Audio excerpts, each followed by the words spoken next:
السلام عليكم البنات، كي دايرين؟ لاباس عليكم؟ بخير؟ تنتمنىكم ان شاء الله تكونوا بخير وعلى خير. اول حاجه نبداو بها هي الصلاه والسلام على سيدنا محمد عليه الصلاه والسلام. انا البنات شاركت معكم واحد الرتوش تاع واحد السروال، جبتوا لي واحد السيده قالت باش نقص منه قد هذيك الحاشيه اللي كاينه، هذيك الكفافه غادي نحيدها ونقطع ليها قدها ونرد ليها هذيك الكفافه بلاصتها. هنا البنات عبرت 2 سنتيم اللي في هذيك الكفافه، غادي نقطعها قالتك نحيدها عاد نخيط.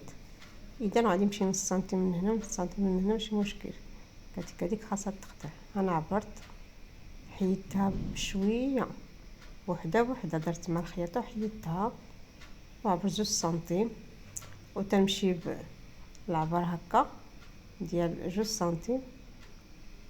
انا نكملوا غادي نعبروا معاكم 2 سنتيم ديال العبر اللي حيدت غادي نقطعها. هذه هي الخدمه تاع اليوم البنات. عارفه هاد العشيه انا دوك راه فايت المغرب البنات. هنايا